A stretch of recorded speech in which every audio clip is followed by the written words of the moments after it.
Le Cuardach Casta ar focloir.ie cliccan ar na focail sin ag báir scaalainn. Tá Treoir le fáil maidir leis Cuardach Casta a cliccail ar nocol an seo. Le Cuardach Casta sampla den nocol interest a bhaineann leis réimse agus I dtí sperla nocleoda clásciú interest sa bhog sa cuardaí. Roinní berla sa bhog sa teangaí. Agus roinní agadas sa bhog sa réimse. An sin cliccail ar cuardaí leis na tádaí éiceáil. Le Cuardach Casta sampla den nocol net a bhaineann leis réimse agadas I dtí sperla nocleoda clásciú net sa bhog sa cuardaí. Den cinnte gháil berla roiníthe faoi I dteanga agus gháil agadas roinní faoi réimse an sin cliccail ar cuardaí leis na tádaí éiceáil. An sin mata tu geirí gas shamplach ceall dúsa den nocol net a réimse sport, roinní sport sa bhosca réimse.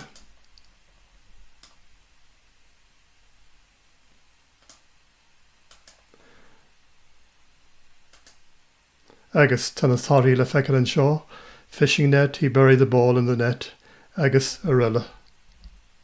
An dhéirí seo cuardach maidin leag an Gaeilge de French si sin na daoine ón rank. Má dhéanann tú gra chuardach ar an d'fhoclair sin, ní aimse tú leag an Gaeilge go forrast.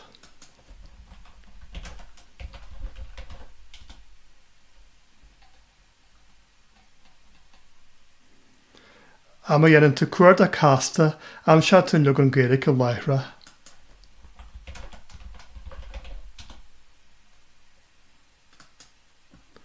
Agus seo iad na tádaí, na Francaí, na Muintir, na Franca. Le Cuardach Casta sampla den nocol Word, mar chuid de fhrása a dtí sperla an nocleoda, clásciú Word sa bhog sa cuardaí. Den cinnte gháil berla roinní faoi I dteanga agus faoi den cuardach a measc roinní na bhrásaí an sin cliccail ar cuardaí. Mar eicinn tú tá neart Samplaí dús den nocol Word a measc na dátaí. Le Cuardach Casta sampla den nocol maidin mar chuid d'ábairt sampla a dtí Gaeilge nocleoda clásciú maidin sa bhog sa cuardaí. Den cinnte gháil Gaeilge roinní faoi I dteanga agus faoi den cuardach a measc roinní na naistruchan ar Samplaí úsáide an sin cliccail ar cuardaí agus tá neart Samplaí le fáil an seo de úsáid an nocol maidin. Is féidir an Cuardach Casta úsáid le Samplaí de cheartúsáid na Gaeilge aimsiú nach an rialacha gramdaí a sheiceáil. Mar bhfuil cinnte ceacu Roimh na Nollag nó Roimh an Nollag in leag an ceart chuir gas. Den Cuardach Casta ar an leagan sin. Cuardach mid Roimh na Nollag ar dús.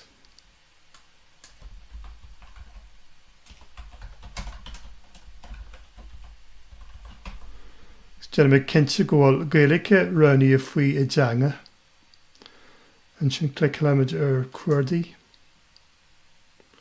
Níl samplar bí de Roimh na Nollag le fáil nocleor mar sin cuardach mid an dar leagan sin Roimh an Nollag.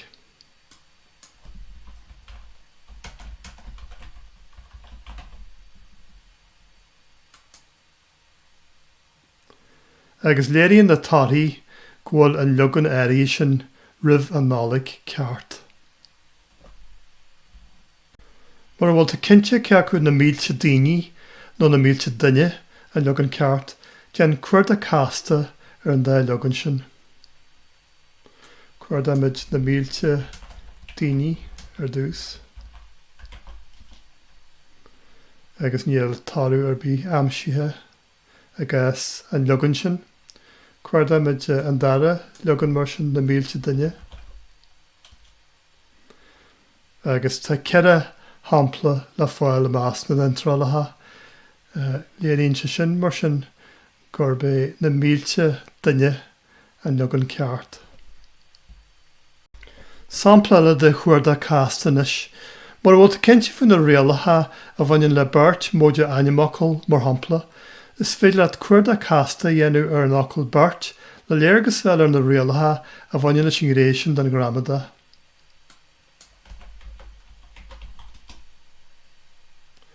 Tá an scéal is féidir leat control agus úsáid ar de bhéarchláir le box sa cuardaí oscailt ag bair an scalann le focal a chuardach. Conne síos an nethir control ag bon an bhéarchláir ar chlé, brúi an nethir F uair a bhain, agus clásciú an focal atá láir agad, beirt sa cheisio sa bharna ag bair an scalann. Bé an focal aimsíthe a muí, rud aici go mis níos fosa na rialacha aimsiú. Beirt seantaismóirí is léir ón intral seo gurbí form an olra den ainmfhocal úsátar tar éis beirt, gus na séivitir na déada an a dhé.